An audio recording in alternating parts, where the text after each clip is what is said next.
आज 28/2/26 तारीख।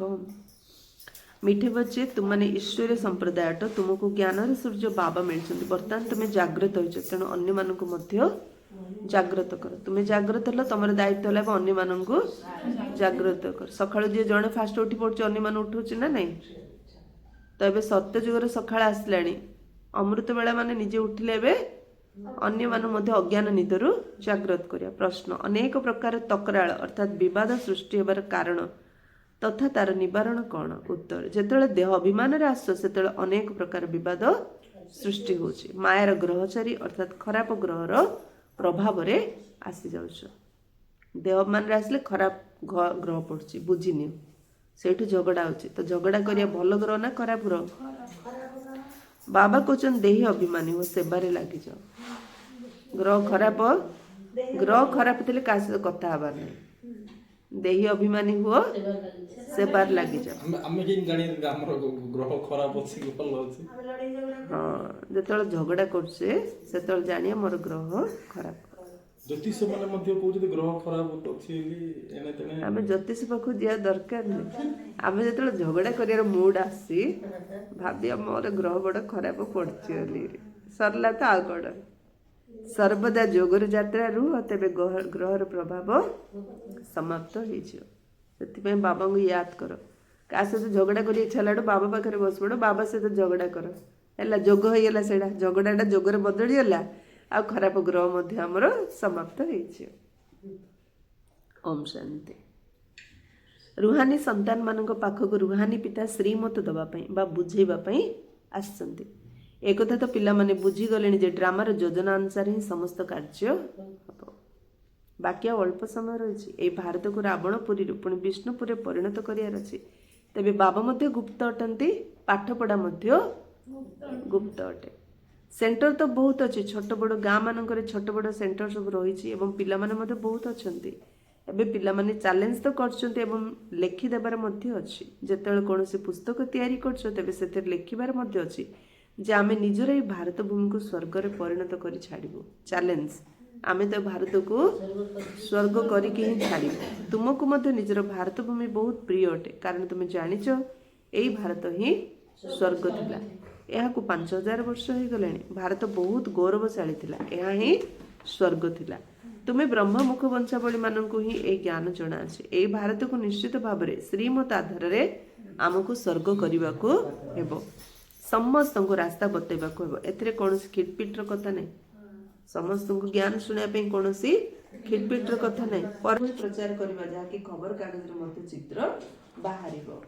तेणु परस्पर मध्य यह आलोचना करबा दरकार। जेपरि सरकार निज भितर मिसी विचार विमर्श करितांती जे भारत को आमे किपरि सुधारिबा। एठारे एते जो मतभेद हो जायछि ताकू परस्पर मिसी किपरि ठीक करबा नै कि एते मतभेद जो अछि ताकू परस्पर मिसी केमि ठीक करिया एवं भारत रे शांति एवं सुख किपरि स्थापन करिया। से सरकार जेमि मिसी मीटिंग करछि आमे मध्य जे मिसी रे सेवा पे मीटिंग करियार अछि। सरकारंकर मध्य सेति पुरुषार्थ चलछि। तुमनकर मध्य पांडव सरकार ऊपर गायन होछि। हमर सरकार जानि छन जे अछि रुद्र ज्ञान यज्ञ।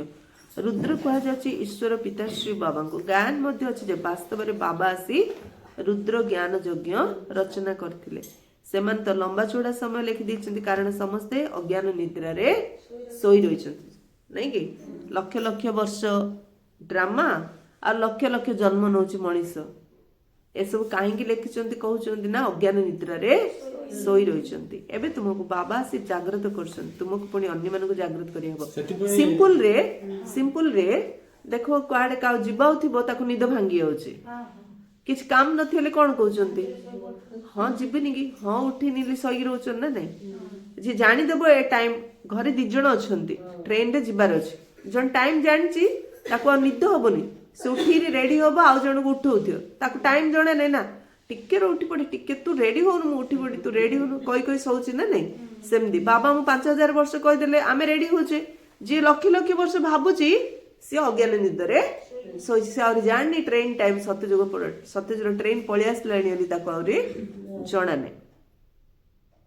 तो ड्रामार प्लान अनुसार तुमने समस्त को जागृत कर चलछ। एबे पर्यंत जी जेपरी एवं जेते पुरुषार्थ करछन्ती सेतिकी कल्प पूर्वर मध्य କରିଥିଲେ। ହଁ ଯୁଦ୍ଧ କ୍ଷେତ୍ରରେ ହାରିବା ଜିତିବା ତ ନିଶ୍ଚିତ ହୋଇଥାଏ। କେବେ ମାୟାର ଶକ୍ତି ଅଧିକ ହୋଇଯାଉଛି ତ କେବେ ଈଶ୍ୱରୀୟ ସନ୍ତାନ ମାନଙ୍କର ଶକ୍ତି ଅଧିକ ହୋଇଯାଉଛି। କେବେ କେବେ ସେବା ବହୁତ ତୀବ୍ର ଗତିରେ ଚାଲିଥାଏ, ଆଉ କେବେ କେବେ କେଉଁଠି ପିଲାମାନଙ୍କ ଉପରେ ମାୟାର କଥା ପଡ଼ିଯାଏ। କେବେ କେବେ ସେବା ବହୁତ ତୀବ୍ର ଗତିରେ ଚାଲିଥାଏ, ଆଉ କେବେ କେବେ କେଉଁଠି କେଉଁଠି ପିଲାମାନଙ୍କ ଉପରେ ମାୟାର ବିଘ୍ନ ପଡ଼ିଯାଏ, ଯାହାକି ଏକଦମ ବେହୋସ କରିଦେଇଥାଏ। ମାୟାର ବିଘ୍ନ ପଡ଼ିଲେ ପିଲାମାନଙ୍କର କ'ଣ ହେଉଛି, ମାୟା ବେହୋସ କରିଦେଉଛି। ଏହା ଯୁଦ୍ଧ କ୍ଷେତ୍ର ଅଟେ ନା। ମାୟା ରାବଣ ରାମଙ୍କର ସନ୍ତାନ ମାନଙ୍କୁ ବେହୋସ କରିଦେଉଛି। ମାୟା ରାବଣ କ'ଣ କରୁଛି, ବେହୋସ କରୁଛି। ଲକ୍ଷ୍ମଣଙ୍କ ପାଇଁ ମଧ୍ୟ କାହାଣୀ ଅଛି ନା, ଲକ୍ଷ୍ମଣଙ୍କୁ ବେହୋସ କରିଦେଲା ରାବଣର ପୁଅ ଇନ୍ଦ୍ରଜିତ ଶକ୍ତି ଭେଦ କରିକି, ନାଇଁ କି? ତ ଶକ୍ତି ଭେଦ କରିକିରି ଆମକୁ ମାୟା କ'ଣ କରୁଛି, ବେହୋସ କରିଦଉଛି। ତୁମେ କହୁଛ ସବୁ ମନୁଷ୍ୟମାନେ କୁମ୍ଭକର୍ଣ୍ଣ ନିଦରେ ଶୋଇ ଯାଇଛନ୍ତି, ତୁମେ ଈଶ୍ୱରୀୟ ସମ୍ପ୍ରଦାୟର ସନ୍ତାନ ମାନେ ଏଭଳି କହୁଛ। ଯାହାଙ୍କୁ ଜ୍ଞାନର ସୂର୍ଯ୍ୟ ମିଳିଯାଇଛନ୍ତି ଏବଂ ଜାଗ୍ରତ ହୋଇଯାଇଛନ୍ତି, ସେଇମାନେ ହିଁ ଏକଥା ବୁଝିପାରିବେ। ଏଥିରେ ପରସ୍ପରକୁ କହିବାର ମଧ୍ୟ କିଛି କଥା ନାହିଁ। ତୁମମାନେ ଜାଣିଛ ବାସ୍ତବରେ ଆମେ ଈଶ୍ୱରୀୟ ସମ୍ପ୍ରଦାୟ ହିଁ ଜାଗ୍ରତ ହୋଇଛୁ, ବାକି ଅନ୍ୟମାନେ ସମସ୍ତେ ଅଜ୍ଞାନ ନିଦରେ ଶୋଇ ରହିଛନ୍ତି। ସେମାନେ ଏକଥା ଜାଣିନାହାନ୍ତି ଯେ ପିଲାମାନଙ୍କୁ ସମ୍ପତ୍ତି ଦେବା ପାଇଁ ପରମପିତା ପରମାତ୍ମା ଆସିଗଲେଣି। एकथा बिल्कुल भूली जाइछन्ति। बाबा भारत को ही आसुछन्ति, आसी स्वर्गर मालिक करछन्ति। भारत स्वर्गर मालिक थिला, एथिरे कोन संदेह नै। गोटे भारत सारा स्वर्ग रे मालिक थिला। परम पिता परमात्मा कर जन्म एठारे होइथाय। सेथिपय शिव जयंती पालन करछन ना, तबे निश्चित सी आसी किछि तो करिथिबे ना। बुद्धि कहूछ निश्चित भाव में बाबा आसी स्वर्गर स्थापना करथे। प्रेरणा द्वारा कोन स्थापना होई परिबो? एठार तो तुमको राजयोग शिखा जाउछि। जोगर यात्रा विषय बुझा जाउछि। प्रेरणार कौनसी शब्द हुए नाही। भाबुचंती शंकरंकर मध्य प्रेरणा मिलुछि, सेथे जादव माने मिजाइल आदि तैयारी करछन्ती, किंतु एथिरे प्रेरणार तो कौनसी कथा ही नाही। तुमे बुझी जाइछ जे मुसळ आदि तैयारी करिबार ड्रामा रे मानकु पाठ मिलछि, हैला। प्रेरणा नै, ताको ड्रामा रे पाठ मिलछि मिजाइल सब तैयारी करिया पय। एक्चुअली ताकर पार्ट थिले से माने बुझले। हां, देखो तो माने विस्मोटक हेइनी सेटा कोन काहेकि ना प्रथमे स्थापना तापर विनाश हो। सत्य युगर स्थापना न होला जाय कलि युगर विनाश होबनी। सेथिमे वेटिंग रे अछन्ती। आमे घरटी करछे, एपडा अधा घर थाईगिरी ना आमे सेपड घर काम करिया, पूरा भांगी दाले रोइया कोठी घरे। ठीक सेमिति एथिरे कोन बापांकर अवदान होय? बापा माने टचिंग करे ना विनाश करे ना, बाबा करे ड्रामा अनुसार विनाश निश्चय हबार अछि। गायन मध्य रहिছে महाभारत लड़ाई रे मुसळ काम रे आसीथिला।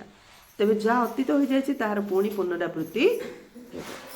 तुमे प्रतिश्रुति देउछ जे आमे भारत रे स्वर्ग स्थापन करिबु, जेउठी गोटिए धर्म थिबो। तुमे एपरि लेखु ना जे अनेक धर्मर विनाश हबो। ता तो चित्र लेखा जायछि, जेहेतु स्वर्गर स्थापना होछि तेणु सेठार अन्य कोनसी धर्म नथाय। एबे तुमे बुझी जायछ जे सबुठारु बड़ पाठ होला शिवंकर, ब्रह्मांकर एवं विष्णुंकर। ब्रह्मर विष्णु, विष्णुर ब्रह्मा। या तो बहुत गुह्य कथा। विष्णुर ब्रह्मा किपरि होछन्ति, ब्रह्मार पुणी विष्णु किपरि होछन्ति, एक कथा ज्ञानवान संतान मानक बुद्धि रे तुरंत आसी जायଥାଏ। दैवी संप्रदाय तो तैयारी होछि, आ जनकर कथा नुय। ए सब कथा तुमे पिला माने बुझिछ। दुनिया रे जणे भी मनुष्य कथा जानिनी। जदिओ लक्ष्मी नारायण बा विष्णुकर पूजा करूछन्ति, किंतु सेमानको एक कथा जणा नै जे विष्णुकर ही दुईटी रूप लक्ष्मी नारायण अटंती, जे कि नुआ दुनिया रे राजत्व करिथांती। बाकी चारि भुजाधारी कोनसी मनुष्य नथांती। या तो सूक्ष्म लोक रे प्रवृत्ति मार्ग रे लक्ष्य एवं उद्देश्य रूप रे दर्शा जायଥାଏ। एई विश्वर इतिहास भूगोल किपरि चक्र लगा देखाइ जे ब्रह्मा विष्णु शंकर एइट जणा एइट देखाइ छै। ज्ञान मार्ग रे बाबा देखि। हां, बाबा सब बुझिछन ना। अज्ञान रे कोन भक्ति रे सब बुझाइ छै एमदी ना। ओम शांति रे कोन माने ओम शांति रे ठीक रे बुझाइ छै। अज्ञान रे ब्रह्मा विष्णु शंकर तीन जण देखाइ छै, किंतु ब्रह्मा ही विष्णु होछन्ति, विष्णु ही ब्रह्मा होछन्ति। ब्रह्मांकर शेष जन्म, विष्णुकर शेष जन्म होछि ब्रह्मा, ब्रह्मांकर प्रथम जन्म होला विष्णु। जदि बाबा को ही जानना ते बाबा का रचना किपर जान पारे? जे बाबा को जानने से ब्रह्मा विष्णु शंकर जानियोगी। बाबा ही रचना रे आदि मध्यंतर ज्ञान सुनाउछन, जाहाको ऋषि मुनि माने मध्य कहउथिले आमे जानिनु।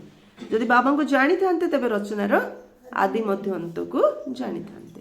बाबा कहउछन मु कल्परे थरे मात्र आसी तुम पिला मानकु समस्त ज्ञान बुझाउछि, आउ केबे भी आसुनी। तेणु से रचयिता एवं रचनार आदि मध्यंतକୁ ଜାଣିବେ କିପରି? बाबा निजे कहते मु संगम जुग व्यतीत आ केबे आसी ही न थाए, मते संगम रे डाकी थांती। सत्य जुग को पावन एवं कली जुग को पतित कहा जाए। तेबे निश्चित मु पतित दुनिया शेष समय आसी ना, कली जुग शेष आसी पतित रु पावन करुछि। सत्य जुग आरंभ रे समस्ते पावन थांती, या तो सहज कथा अटे ना। मनुष्य माने किछि भी जानना जे पतित पावन बाबा केबे आसे। एबे तो कली जुगर अंतिम समय बोली कहा जिवो। जदि कहउछन कली जुग आउरी 40,000 वर्ष बाकी अछि, तेबे आउ केते पतित हेबे, केते दुख भोगिए। आउरी 40,000 वर्ष अछि माने आउरी केते पतित हेबे, आउरी केते दुख भोगिए। आज दुख पाउछु काहे ना एते पतित होई चली दुख पाउछे। କିନ୍ତୁ ଭୟ ରହୁନି, ବିନାଶ ଉପରେ ଆଉ ଭୟ ରହୁନି କି ଭଗବାନଙ୍କର କଥା ଉପରେ ଭୟ ରହୁନି। ଆଉ ତ ବେଶୀ ଦିନ ଅଛି। ହଁ ସେ ଲାଷ୍ଟକୁ କରିଦବା ନିଏ ଭଲ କାମ, ମାନେ ଉଚିତ କର୍ମ କରିଦବା। କିନ୍ତୁ ବାବା କଣ କହୁଛନ୍ତି, ସୁଖ ତ ମିଳିବାର ନାହିଁ ଏଠି, କାହାକୁ ସୁଖ ତ ମିଳିବାର ନାହିଁ। କିଛି ବି ଜଣା ନଥିବା କାରଣରୁ ବିଲକୁଲ ଘୋର ଅନ୍ଧକାର ମଧ୍ୟରେ ଅଛନ୍ତି। ଏ କଥା ତୁମେ ବୁଝିପାରିବ। ସମୟରେ ଧର୍ମ କଲେ ଭଲ। 60-70 ବର୍ଷ ପରେ ଭଲ ବୋଲି ଭାବୁଛନ୍ତି ଯେ ଜୀବନ ସାରା ଭୁଲ କରିଥିବ, ଆଉ ବୁଢା କାଳରେ ଭଲ କୋଉଠି କରିବ ସେ? ତାର ତ ସଂସ୍କାର କାମ କରିବ ନା। ସବୁବେଳେ ରାଗୁଥିବା, ବୁଢା କାଳୁ ମୁଁ ଶାନ୍ତ ରହି ହବ? ରାଗ ସଂସ୍କାର ସାଥିରେ ଚାଲିଥିବ।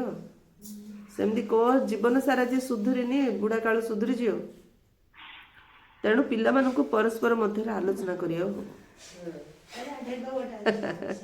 ପରସ୍ପର ଭିତରେ ଆଲୋଚନା କର। ଚିତ୍ର ଗୁଡ଼ିକ ଉପରେ ଭଲ ଭାବରେ ବୁଝିବାକୁ ପଡିବ। ଡ୍ରାମା ଅନୁସାରେ ଚିତ୍ର ଗୁଡ଼ିକ ମଧ୍ୟ ତିଆରି କରାଯାଇଛି। ପିଲାମାନେ ଜାଣିଛନ୍ତି ଯେଉଁ ସମୟ ବିତି ଯାଉଛି ତାହାର ଡ୍ରାମାରେ ଅବିକଳ ପୁନରାବୃତ୍ତି ହୋଇ ଚାଲିଛି। ପିଲାମାନଙ୍କର ଅବସ୍ଥା ମଧ୍ୟ କେବେ ତଳକୁ କେବେ ଉପରକୁ ମଧ୍ୟ ହୋଇ ଚାଲିବ। ଏସବୁ ବହୁତ ବୁଝିବାର କଥା। କେବେ କେବେ ଗ୍ରହ ଯାହାର ପ୍ରଭାବରେ ଆସିଲେ ପୁଣି ତାକୁ ସମାପ୍ତ କରିବା ପାଇଁ କେତେ ଉପାୟ କରିଥାନ୍ତି, ନାଇଁକି? ଗ୍ରହ କାଟିବା ପାଇଁ କେତେ ଉପାୟ କରୁଛନ୍ତି। ବାବା ବାରମ୍ବାର କହୁଛନ୍ତି ପିଲାମାନେ ତୁମମାନେ ଦେହ ଅଭିମାନରେ ଆସିବା କାରଣରୁ ବିବାଦ ସୃଷ୍ଟି ହଉଛି। ଝଗଡାର କାରଣ ହଉଛି ଦେହ ଅଭିମାନ। ସେଥିପାଇଁ ତୁମକୁ ଦେହୀ ଅଭିମାନୀ ହେବାକୁ ପଡିବ। ପିଲାମାନଙ୍କ ଭିତରେ ଦେହ ଅଭିମାନ ବହୁତ ରହିଛି। ତୁମେ ମାନେ ଦେହୀ ଅଭିମାନୀ ହୋଇଗଲେ ବାବାଙ୍କର ସ୍ମୃତି ରହିବ ଏବଂ ସେବାରେ ଉନ୍ନତି କରି ଚାଲିବ। ସେବା ସେବା ସେବା ହବ କେତେବେଳେ ସେବା? ଦେହୀ ଅଭିମାନୀ ବାବା ୟାଦ ରହିଲେ ହିଁ ସେବାର ଉନ୍ନତି ହେଇପାରିବ। ଯେଉଁମାନଙ୍କୁ ଉଚ୍ଚପଦ ପାଇବାର ଅଛି ସେମାନେ ସଦା ସର୍ବଦା ସେବାରେ ଲାଗି ରହିଥିବେ। ଯାହାର ଭାଗ୍ୟରେ ନଥିବ ସେ ପୁଣି ପୁରୁଷାର୍ଥ ମଧ୍ୟ କରିପାରିବ ନାହିଁ। ନିଜେ ବି କହୁଛନ୍ତି ବାବା ମୋର ଧାରଣା ହଉନି, ଜ୍ଞାନ ବୁଦ୍ଧିରେ ଧାରଣା ହଉନି। ଯେଉଁମାନଙ୍କୁ ଭଲ ଧାରଣା ହୋଇଥାଏ ସେମାନଙ୍କୁ ଖୁସି ମଧ୍ୟ ବହୁତ ମିଳିଥାଏ। ଯେ ଜ୍ଞାନକୁ ଭଲ ଭାବରେ ଧାରଣା କରିବ ସେ ବହୁତ ଖୁସିରେ ରହିବ। ଭାବୁଛନ୍ତି ଶିବ ବାବା ଆସି ଯାଇଛନ୍ତି। ଏବେ ବାବା କହୁଛନ୍ତି ପିଲାମାନେ ତୁମେ ଭଲ ଭାବରେ ବୁଝି ପୁଣି ଅନ୍ୟମାନଙ୍କୁ ବୁଝ। କେହି କେହି ତ ସେବାରେ ହିଁ ଲାଗି ରହିଛନ୍ତି, ପୁରୁଷାର୍ଥ କରି ଚାଲିଛନ୍ତି। ଏକଥା ମଧ୍ୟ ପିଲାମାନେ ଜାଣିଛନ୍ତି ଯେ ଯେଉଁ ମୁହୂର୍ତ୍ତ ବିତି ଯାଉଛି ତାହା ଡ୍ରାମାରେ ଅଛି, ପୁଣି ତାର ସେହିପରି ପୁନରାବୃତ୍ତି ହେବ। ପିଲାମାନଙ୍କୁ ବୁଝା ଯାଉଛି ଯେ ବାହାରେ ଭାଷଣ ଆଦିର ତ ଅନେକ ପ୍ରକାର ନୂଆ ନୂଆ ଲୋକ ଶୁଣିବା ପାଇଁ ଆସିଥାନ୍ତି। ତୁମେ ଜାଣିଛ ଗୀତା ବେଦଶାସ୍ତ୍ର ଇତ୍ୟାଦି ଉପରେ ମନୁଷ୍ୟ କେତେ ଭାଷଣ କରୁଛନ୍ତି। ସେମାନଙ୍କୁ କଣ ଏକଥା ଜଣା ଅଛି ଯେ ଏଠାରେ ଈଶ୍ୱର ନିଜେ ନିଜର ଏବଂ ସୃଷ୍ଟିର ଆଦି ମଧ୍ୟ ଅନ୍ତ ରହସ୍ୟ ବୁଝାଉଛନ୍ତି। ବାହାରେ କେତେ ବେଦଶାସ୍ତ୍ର ଶୁଣାଉଛନ୍ତି, କିନ୍ତୁ ନିଜେ ଈଶ୍ୱର ଆସି ଏଠି ଶୁଣାଉଛନ୍ତି। ଏକଥା କାହାକୁ ଗଲେ ଜଣା ନାହିଁ। ସୃଷ୍ଟିର ରଚୟିତା ହିଁ ଆସି ସୃଷ୍ଟିର ସମସ୍ତ ଜ୍ଞାନ ଶୁଣାଉଛନ୍ତି। ତ୍ରିକାଳଦର୍ଶୀ କରିବା ତ ବାବାଙ୍କର ହିଁ କର୍ତ୍ତବ୍ୟ ଅଟେ, ନାଇଁ? ଶାସ୍ତ୍ରରେ ଏସବୁ କଥା ନାହିଁ। ବାବା ହିଁ ଆସି ଆମକୁ ତ୍ରିକାଳଦର୍ଶୀ କରୁଛନ୍ତି। ଏସବୁ ହେଲା ନୂଆ କଥା। ବାବା ବାରମ୍ବାର ବୁଝାଉଛନ୍ତି ଯେଉଁଠି ବି ଜ୍ଞାନ ବୁଝାଉଛ ପ୍ରଥମେ ଏ କଥା ବୁଝାଅ ଯେ ଗୀତାର ଭଗବାନ କିଏ? ଶ୍ରୀକୃଷ୍ଣ ନା ନିରାକାର ଶିବ? ଏସବୁ କଥା ତୁମେ ପ୍ରୋଜେକ୍ଟର ଦ୍ୱାରା ବୁଝେଇ ପାରିବନି। ପ୍ରଦର୍ଶନୀରେ ଚିତ୍ର ତ ସମ୍ମୁଖରେ ରହିଥାଏ, ତା ଉପରେ ବୁଝାଇ ତୁମେ ପଚାରି ପାରିବ। ପ୍ରୋଜେକ୍ଟର ଆମେ ଟିଭି ଅନ୍ କରିଦେଲେ କଣ ବୁଝେଇ ପାରିବା? ଚିତ୍ର ବୁଝେଇଲା ବେଳକୁ ଆମେ ପଚାରି କ୍ୱେଶ୍ଚିନ୍ କରିକି ଆନ୍ସର ଦେଇପାରିବା। ଏବେ କୁହନ୍ତୁ ଗୀତାର ଭଗବାନ କିଏ? କ୍ୱେଶ୍ଚିନ୍ କରିକି ଆନ୍ସର ପଚାର। ଜ୍ଞାନର ସାଗର କିଏ? ଶ୍ରୀକୃଷ୍ଣଙ୍କୁ ତ କୁହାଯାଇ ପାରିବ ନାହିଁ। ପବିତ୍ରତା ସୁଖ ଶାନ୍ତିର ସାଗର ମୁକ୍ତିଦାତା ଏବଂ ପଥ ପ୍ରଦର୍ଶକ କିଏ? ଏମିତି ପ୍ରଶ୍ନ ପଚାର। ବାବା କହୁଛନ୍ତି ବୁଝେଇଲା ବେଳକୁ ଏମିତି ପ୍ରଶ୍ନ ପଚାର। ପ୍ରଥମେ ଲେଖେଇବା ଦରକାର, ଫର୍ମ ପୂରଣ କରାଇବା ଦରକାର, ପୁଣି ସମସ୍ତଙ୍କ ଠାରୁ ଦସ୍ତଖତ ନେବା ଦରକାର। ଫର୍ମ ଭରିବାର ଅଛି। ତମେ କାହାକୁ ଭଗବାନ ମାନୁଛ? ଆତ୍ମା ବିଷୟରେ, ପରମାତ୍ମା ବିଷୟରେ, सृष्टि विषय सु क्वेश्चन अच्छी फॉर्म रे ताको भर साइन कराओ तापर ताको बुझा माने से कौन तांका भाबुचंती कौन जानिचंती कागु मानुचंती जानला पर तांको जदि बुझेबा से ज्ञानटा ठीक रे उठेई पारे बुझेई पारे तेणु जन जन को फॉर्म भरी जन जन जदि बुझेबा अलगा अलगा रे तारि बहुत भल प्रभाव पड़ी पारियो समस्त आंसर गोटाए श्रीकृष्ण हाँ सत्य जुगर प्रभाव रोचे नहीं कि गोटे मु कैलाश दीदींकर अनुभव शुणी गांधीनगर से इनचार्ज जू को जाइथिले से जू रे गोटे चित्ता को देखिया पे फॉरेनर ट्रिप टाउ नेकी जाइथिले हेले केबे गले से सिंहड़ मध्य आउरी खतरनाक से माने चित्ता बाघ सिंह तो भोक लागी लागे शिकार करियो किंतु चित्ता कौन ता भोक लागू न लागू मनीष मारी से रखी जो इच्छा से खाई किए हाबुड़े पड़े छाड़ियोनी एमती किंतु ए कैलाश दीदी जो गले जू को केते समय जगिले सबू पशु देखुंट से चित्ताटा दूर अच्छी ता नाड़ा कौन पचारे पचारि ता नाड़ा को डाकिले कौन गोटे कहले मोर मन पड़नी नाड़ा को आसे आसे डाकिले कहियारू से पूरा लांगड़ हले हले आला कहला केते बड़ बाघ गोटे पार्टीशन था ना जूरे हेले से भितर आड़ू मो हाथटा ताको पुरेली पुरेला आड़ू से पूरा तार जीवटा कंटा कंटा पूरा चाटिला मो हाथटा को पूरा एति जाई पुरेली मोर हाथर अधा पूरा ता पाटी भितरे लोक ने डरी गले खाईद तुम हाथ खाईद बोली मात्र बड़ स्नेह रे चाटिला तापरे मो हाथ बाहर करदेली तापर मते देखिरी फॉरेन आउ गोटे भौंडी हाथ देला ता हाथ हेले चाटिला तांको गुटे दिन दिया हबो खाइबो आ गोटे दिन दिया हबोनी जो दिन आमे जाइथिलु से दिन दिया हेनी ताको हेले तो भोकर थिबो ना निश्चय हेले मध्य हाथ चाटला सिना से खाइलानी आमे जूरी देखु छोट पिलाटी मध्य पड़ीगला माने भाग भालू उठी नहीं आउछन ना खाई दउछन ना तो वाइब्रेशन ना नहीं केते सुंदर जोगर वाइब्रेशन माँ बा कौन कहते मनीष मध्य खराब भावना नहीं कि आस जोगयुक्त स्थिति रहीगले सी भी परिवर्तन नहीं पड़े पशुपक्षी मध्य जोगयुक्त स्थिति रही परिवर्तन होगी पड़े किंतु आजिकल चलती लड़े झगड़ार जुग नहीं कि पक्षी जा मध्य कौन कर लड़े झगड़ा कर देख के झगड़ा कर चढ़ई माने ए समय सारा दुनिया रे लड़े झगड़ा बहुत चली लड़े झगड़ा कौन क्रेडिट बड़ काम झगड़ा करी जीति देखा क्या नाई मनुष्य माने मध्य परस्पर मध्य लड़े झगड़ा कर मनुष्य मान भितर ही बुझापी बुद्धि अच्छी पशुपक्षी बुद्धि अच्छी आमर बुद्धि अच्छी पांच विकार मध्य मनुष्य मान भीतर अच्छी बोली गायन अच्छी किंतु जीवजंतु गायन नहीं यह विकारी दुनिया दुनिया मनुष्यों ही कहुए कली जुगरे आसुरी संप्रदाय अच्छा सत्य जुगरे दैवी संप्रदाय था एबे तुमको ये सब कथार प्रभेद विषय जना अच्छे ए कथा को तुमने सिद्ध करी बुझे पार सीढ़ी चित्र रे मध्य बहुत स्पष्ट भाव में देखाई दिया जाइए तले अच्छा पतित मनुष्य माने उपरे पवित्र देवी देवता ए चित्र रे बहुत स्पष्ट भाव रही सीढ़ी चित्र ही मुख्य अटे जो उत्थान कला एवं पतन कलार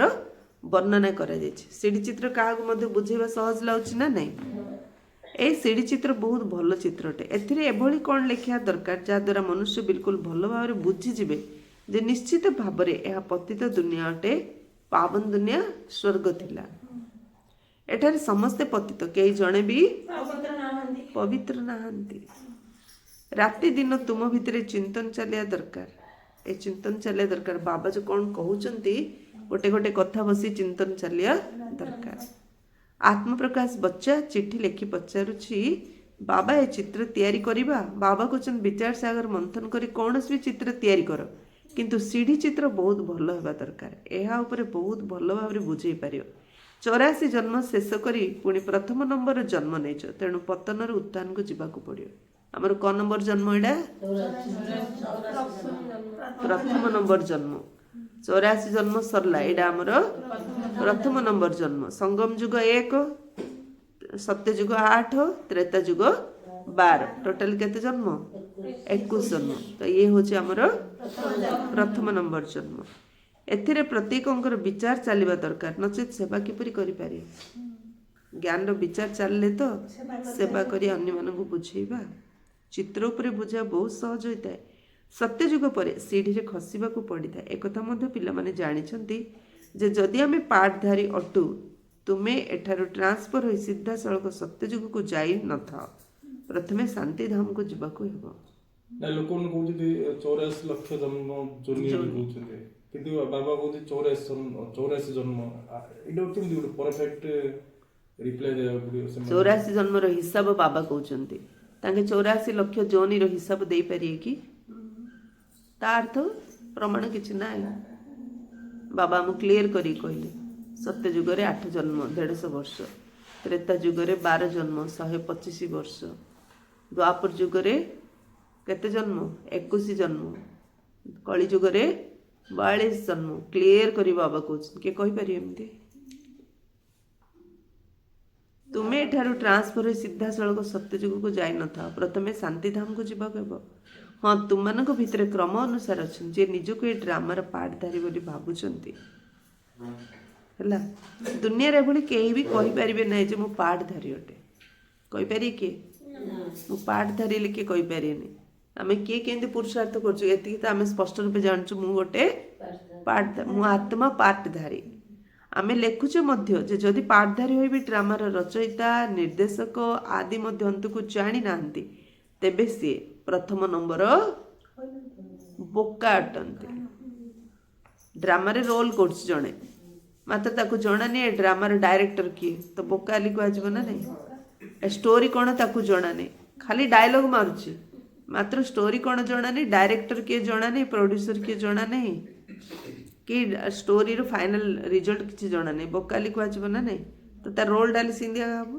एते बड़ बड़ ना सब अछंती सब बोका हां ठीक कथा जड़े भगवान ही सब चतुर्सुजान लिखा जाउछि बाकी मनीष मात्रे बोका यह तो भगवान बाचटे किए कहूछि बोका ली रे यह तो भगवान बाचटे एते बड़ बड़ साइंटिस्ट एते बड़ बड़ पूरा बिजनेस वाला सब अछंती ज्ञान पंडित माने अछंती सेथि पय तो देखा छै ना कौरव मानक दल रे समस्त बड़ बड़ थिले महाभारत रे समस्त विनाश होला ली रे एबे सब बड़ बड़ जाय सब मिजाइल तैयारी करछंती बम तैयारी करछंती निज निजर विनाश करिया पई तो बोका ना नहीं एक्चुअली जति राष्ट्र रे सब परमाणु बम अछि से माने अन्य राष्ट्र ऊपर कम पको ना बाबा को मना करछि दिल पको ना ना बाबांकर ऑर्डर मिलनी आमे सो रेडी हे नेली पको नांते आमे जिंद रेडी हे जा सब पका पके हेरी समाप्त बाबा जगी छथि बाबा टचिंग करिवे ब्राह्मण परिवार रेडी हेले पकाया पई बाबा टचिंग करिवे तैयारी करिया पई टचिंग करै छथि पकाया पई मने टचिंग करे ऑटोमेटिक ता माइंड को टच होबो तो से पके शिव भगवान बाच हम चले वाला बाबा पतंग को डोरी बाप का हाथ में सारा दुनिया को मध्य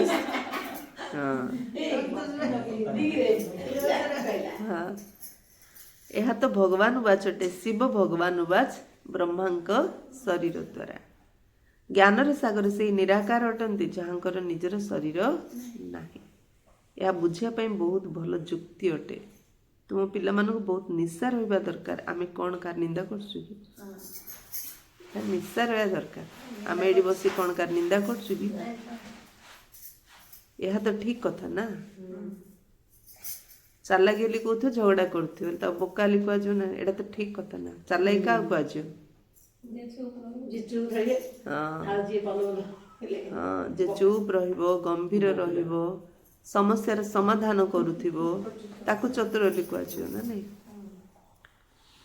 यह तो ठीक कथा ना जे भी बड़ बड़ अछंती सेमानकर चित्र तुम देई परिबो सीढ़ी चित्र काहा को भी देखै परिबो अच्छा मीठे मीठे सिकिले थे बच्चों प्रति माता पिता बाप दादा का याद प्यार और गुड मॉर्निंग रूहानी बाप की रूहानी बच्चों को नमस्ते हम रूहानी बच्चों की रूहानी बाप दादा को याद प्यार गुड मॉर्निंग और नमस्ते नमस्ते नमस्ते सदा रहो हंसते हंसते बन जाएंगे फरिश्ते फरिश्ते कभी किसी में नहीं फंसते सुखी रहो समझते मझिर लाइट लगे दलो धारणा पाई मुख्य सार भारत रे सुख शांतिर स्थापना करिबा बा भारत को स्वर्ग रे परिणत करिया पई परस्पर मध्य मिलिमिशि आलोचना करिया गो हबो श्रीमत अनुसार भारत रे भली सेवा करिया गो हबो श्रीमत अनुसार भारत रे सेवा करिया रछि मिलिमिशि आलोचना करिया रछि सेवा केमती करिया सेवार उन्नति करवा बा सेवा द्वारा उच्च पद पाइबा देही अभिमानी होबार मेहनत करिया हो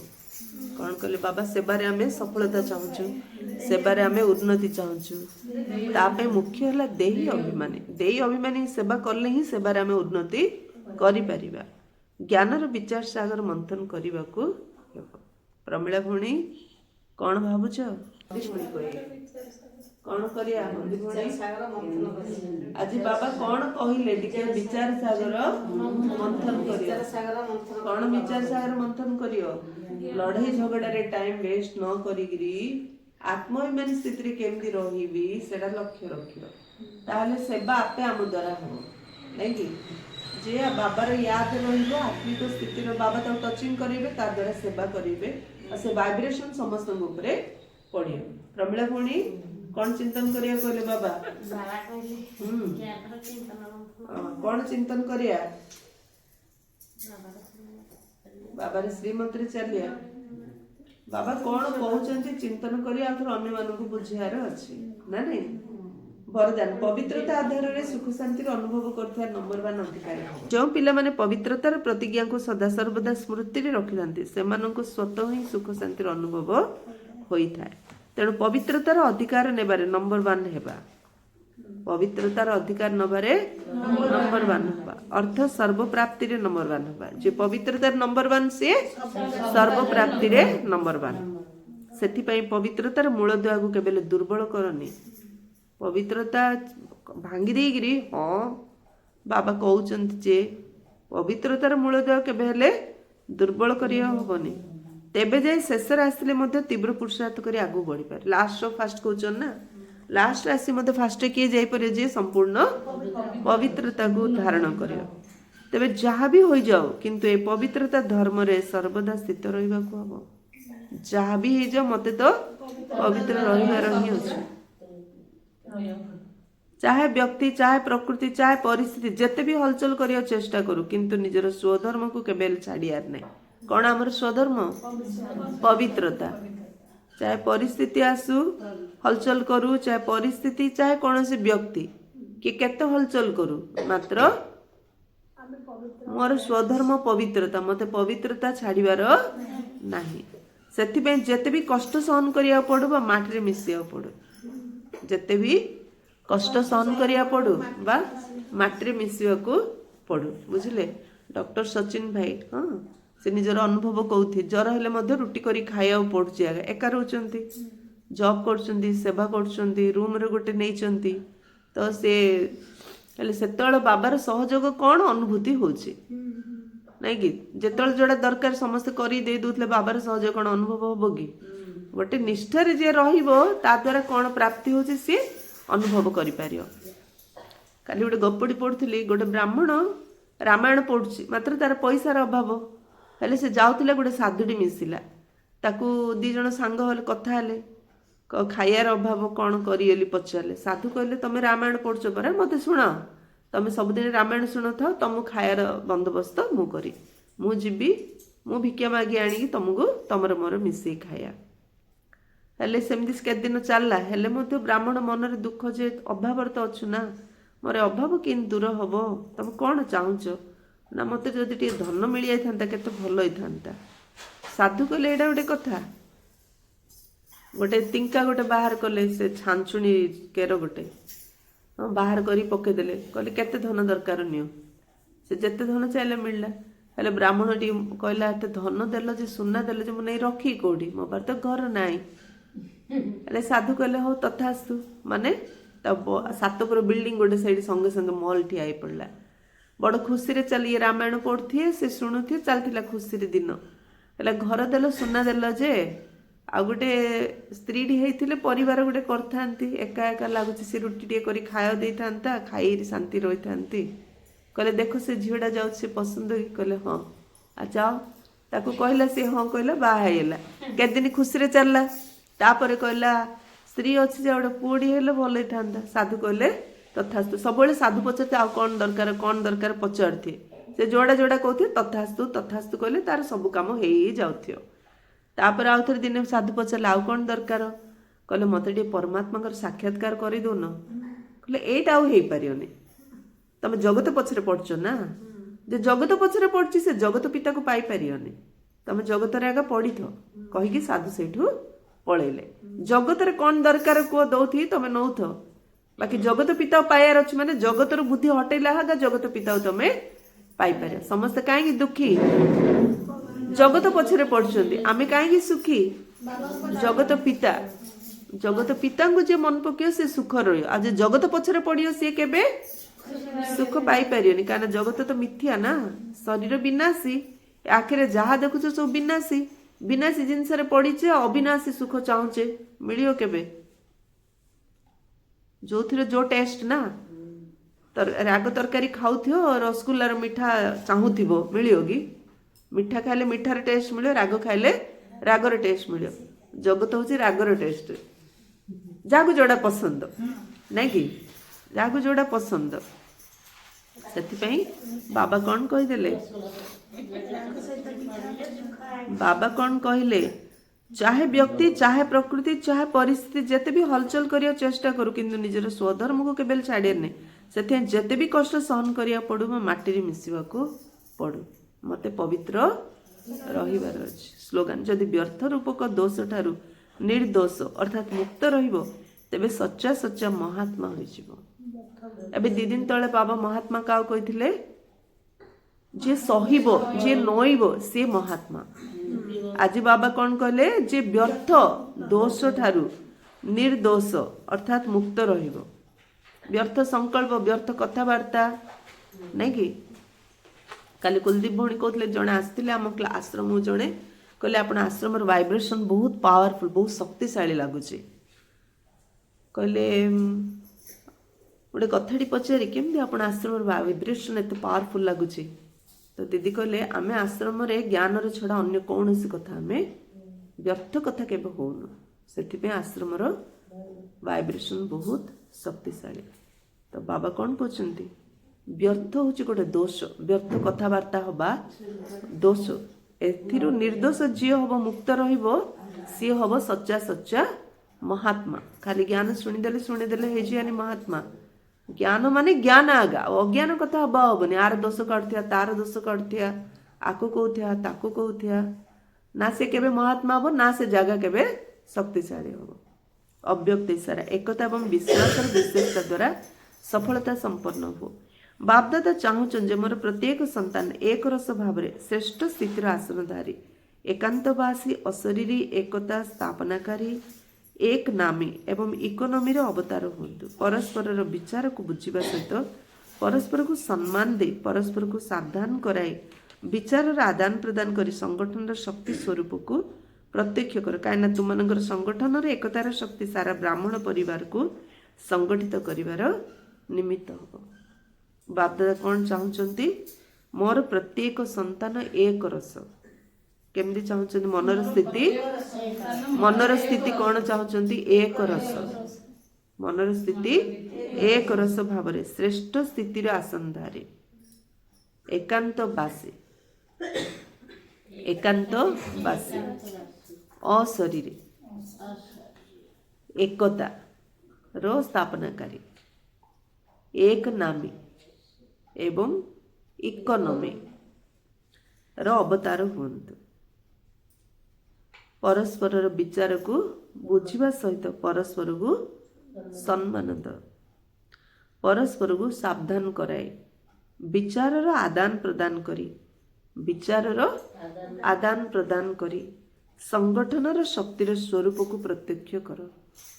କାହିଁକି ନା ତୁମମାନଙ୍କର ସଂଗଠନର ଏକତାର ଶକ୍ତି ସାରା ବ୍ରାହ୍ମଣ ପରିବାରକୁ ସଂଗଠିତ କରିବାର ନିମିତ୍ତ ହବ। ଆମର ଏକତାର ଶକ୍ତି ସାରା ବ୍ରାହ୍ମଣ ପରିବାରକୁ ସଂଗଠିତ କରିବା ପାଇଁ ନିମିତ୍ତ ହବ। ପ୍ରଥମେ ଆମ ଭିତରେ ଏକତା ରହିଲେ ଆମେ ସାରା ବ୍ରାହ୍ମଣ ପରିବାରକୁ ମଧ୍ୟ ସଂଗଠିତ କରିପାରିବା। ଠିକ ନା ନାଇଁ? ଯୋଉମାନଙ୍କ ଭିତରେ ଏକତା ଥାଉଛି, ଯୋଉ ଗ୍ରୁପ ଭିତରେ, ସେମାନେ ଅନ୍ୟମାନେ ମଧ୍ୟ ତାଙ୍କ ଗ୍ରୁପକୁ ଟାଣି ଦଉଛନ୍ତି, ନା ନାଇଁ? ତ ଆମେ ଟଣାଟଣି କୁଆଡେ ପଳେଇବା ନା ଆମେ ଏକାଠି ହେଇକିରି ଅନ୍ୟମାନଙ୍କୁ ଏଠିକି ଟାଣିବା? ପିମ୍ପୁଡ଼ି ମାନଙ୍କର ଗ୍ରୁପ ବହୁତ ଷ୍ଟ୍ରଙ୍ଗ ଦିଦି ଦେଖା ଯାଉନାହାନ୍ତି ଆଖି କିନ୍ତୁ ଚାରିଆଡେ ମିଶିକି ସମସ୍ତେ ମିଶିରି କ'ଣ ନା କ'ଣ ଟେକି ଧରି ଆଉ ଶାସ୍ତ୍ରରେ ମଧ୍ୟ ଲେଖା ହେଇଛି ଗୋପୀ ଗୋପୀ ମାନେ ଆଉ ଭଗବାନ ଶ୍ରୀକୃଷ୍ଣ ଯୋଉ କହୁଛନ୍ତି ତାଙ୍କେ ମିଶିକି ଗୋଟେ ପାହାଡ଼ଟା ଉଠେଇକି ଦେଇଥିଲେ ଏକତାର ଗୋଟେ ବିଷୟ ଏକତାର ବଳ ନା ଏକତାର ବଳ ପାଇଁ କେତେ ଏକ୍ଜାମ୍ପଲ ଛୋଟ ପିଲାରୁ ହିଁ ଆମକୁ ପାଠ ପଢ଼ା ହେଉଛି ଏକତାର ବଳ ମହାନ ଓମ୍ ଶାନ୍ତି।